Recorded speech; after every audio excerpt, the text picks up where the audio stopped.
Welcome back to the Art and Skill of Coaching, where I teach you how to coach. Today, we're going to be pulling back the curtain to really talk about what do the master coaches do differently? What are they consistently and intentionally and skillfully incorporating into their sessions to create real change for their clients? Because there is a very real difference between good coaching and great coaching. Good coaching helps a client feel heard. Good coaching helps a client feel supported and maybe even motivated and create a little bit of change that may or may not last. And while that's valuable, it's surface level. Great coaching, what the masters do is they create change on a really deep level, ideally the level of identity. They help clients build skill sets. They help clients shift thinking patterns. They help clients change behaviors and experience growth that compounds over time, even when the coaching is over. And these types of results don't come from cheerleading or giving advice or just being supportive. These results come from their skillful change work. And that's one of the biggest differences between coaches who dabble in this industry and coaches who become informed and skilled. And what I've noticed is that master coaches consistently do these three things differently that most coaches never even learn to do. Number one, they actually facilitate real change through proven interventions, not just supportive dialogue. They are trained in some type of modality that is appropriate for the coaching space. Number two, they use trauma-informed frameworks that create safety, empowerment, and long-term growth. And number three, they have some type of skillful training and intentional psychology-based questions that move clients simultaneously deeper and forward. And today I'm breaking down all three with examples. Starting with the fact that master coaches do real change work, not just supportive dialogue. They go beyond providing encouragement. A master coach provides intervention. They know how to identify patterns and disrupt those unhealthy beliefs and guide a client to new behavioral and cognitive pathways because they understand the psychology beneath behavior and change. And there are so many modalities, but the two core interventions that I teach inside of my coach certification program that I've used as a therapist and as a coach, and that I have taught all of the coaches who have graduated ASC regardless of their niche, are thought cleaning and motivation mapping, because these are the bare essentials that every single coach needs to know. So thought cleaning is adapted from cognitive behavioral therapy. It's one of the most widely used modalities in coaching, and it's one of the most studied. And what it does is it helps clients do a few things. They can identify automatic or unevaluated thought. They're able to understand where those thoughts are coming from and recognize the emotional and behavioral impact when they actually engage with those thoughts. And with that awareness, they can evaluate whether that moves them closer or further away from their goals. And from there, the coaching really starts to shine, where we can utilize that as an opportunity to reframe or replace it with a more grounded, healthier, more neutral alternative, and ideally take it even a step further by reinforcing it through evidence or through corrective experiences. So let me give you an example of what this might look like in a session. Let's say a client says, I'm just terrible at following through. Most coaches will try to challenge that and say, that's a limiting belief. You need to think more positively, or they'll try to motivate them out of it or problem solve through it. And a master coach will understand that that's just the tip of the iceberg. They'll use a version of thought cleaning to really slow down the coaching process and dig a little bit deeper. They might ask questions like, when did you first start thinking like this? Or how do you feel when you believe that thought about yourself? Or what choices led you to believe that? Or what choices do you make when you believe that? Does this belief make it easier or harder for you to achieve those goals we're working towards? And depending on how nuanced the coach is in this framework, ideally they'll help them generate a more neutral thought, something that the client can really get behind truly. So maybe something like, I followed through on things before, and this is a skill that I'm rebuilding in this new arena.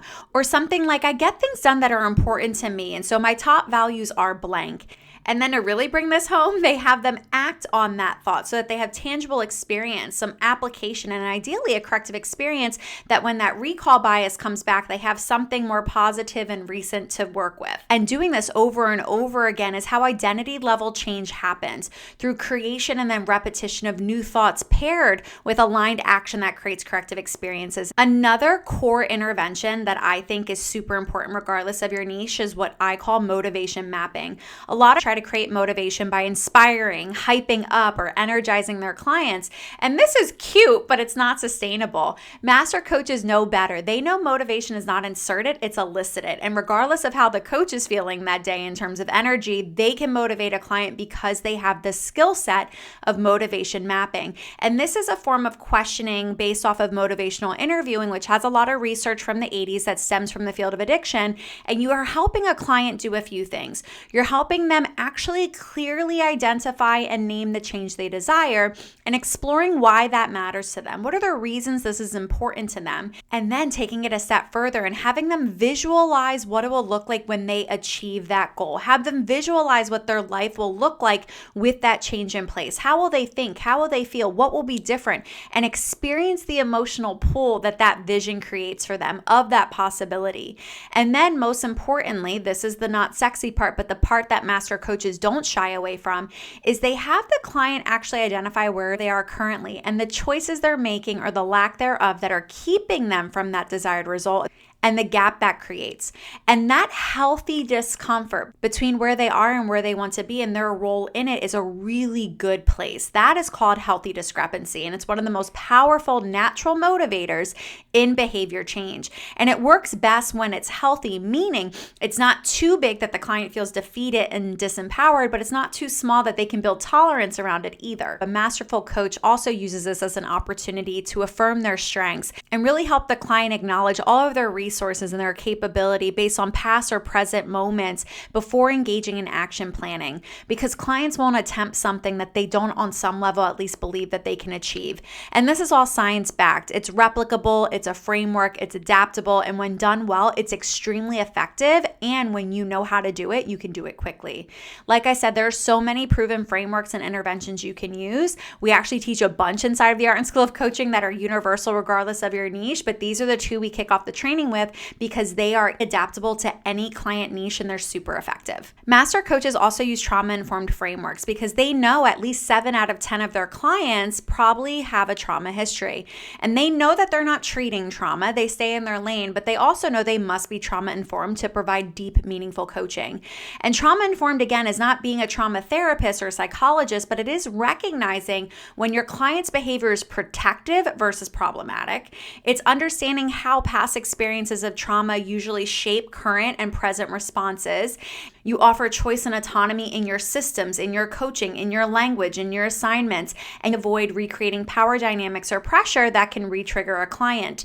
This is what is going to separate a prescriptive and pressureful coaching container that is like helpful and good and might create some change from a transformational coaching container that really helps a person become who they're wanting to become so that they can achieve the goals that they desire. So instead of saying something like, you just need to push harder, you just need to work harder, that's why you're not getting the result, a trauma-informed coach doesn't stray away from the personal accountability, but they might pull back if they notice this is actually protective versus problematic and say, what feels possible in your body right now? Or what would feel like the safest next step? There's still forward progression and empowerment and action planning, but it's not forcing the client, okay? It's very skillful when a coach can operate in this space, but clients make better decisions when they feel regulated and safe, not pressured. And the third thing that the masters do differently is the way that they ask questions. They are very intentional and very skilled.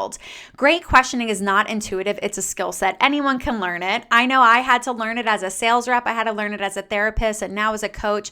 But master coaches ask questions that are open-ended, not leading. They move the client deeper into their self-awareness. They help bring clarity to patterns and interrupt old narratives. Maybe they spark new thinking or lead seamlessly into forward action. Typically, these questions will follow some type of framework, and once you know that format, you can adapt it to your client and their unique circumstances. Coaches inside of ASC ask me, and even just online, how do you know what to ask? You're always so good with your words. And the real answer is I don't always know what to ask. I mean, I do have coaching frameworks that help me understand where my client is in the process. I have interventions that I know work with my clients, and I know how to ask questions to move clients simultaneously deeper and forward, but it's because I understand the framework of a good question. So let me give you an example. Let's say a client says, I just keep procrastinating on launching my business, and a new coach might get really excited and offer advice or encouragement. Maybe they dive into a marketing plan or accountability, but a master coach, again, will slow down first. They'll try to uncover the system underneath the symptom and identify, is there an automatic thought driving this behavior? And utilize evidence-based interventions to work on it. So maybe they use thought cleaning from cognitive behavioral therapy. Maybe they use motivational mapping to connect that goal around that business to deeper values. Maybe they create healthy discrepancy between the client's current behavior and their desired identity or results. Maybe they use trauma-informed language to support safety and choice versus being being prescriptive in that moment, especially if they identify that that driving thought is something that has a flavor of trauma, like what if I fail, or what if I'm exposed? Vulnerability doesn't feel safe. And then from there, they can guide the client, again, through questions, not advice, into aligned action that feels doable, safe, meaningful, and in congruence with their values. This is the type of coaching that compounds change. This is the type of coaching where people not only feel better, but experience results. I hope you can hear the difference, because when you combine interventions with trauma-informed frameworks and a lens around your business, as well as master level questions, your sessions are going to go beyond those supportive conversations. They are going to become transformational experiences that clients really anchor into and leverage for the rest of their lives, that have helped them change their thinking, their behavior, their identity, and it's why their clients get better results faster and that those results stick. Overall, I hope that you can hear that coaching is a true profession. It is a skill set with proven knowledge and skills. And if you want to dive deeper into any of the skills we discussed today, I will attach a few podcast episodes in the show notes that go into more detail, particularly around the trauma-informed coaching, since my background is as a trauma therapist. But I definitely encourage you to check out the art and skill of coaching. I'll throw a link to learn more, especially because we have a spring class coming up. But definitely stay tuned for the final episode of this Master Coach series as well. I'm dropping it next week to close out the year, and I'm going to be teaching you how to develop this level of mastery faster. What is the cheat sheet to becoming a professional coach? And it's something a lot of people don't think about. As always, I hope you found today's episode helpful. If so, please share, rate, and to help us celebrate 200 episodes, make sure you leave us a review. We're trying to close out the year with 100 5-star reviews, guys, on Apple Podcasts. And for everyone who leaves a review before the end of the year, you'll be entered into a drawing for an exclusive Podcast Insider ASC Yeti mugs. You definitely want to get your hands on that, and make sure to hit subscribe so that you never miss another training to help you master the art and skill of coaching.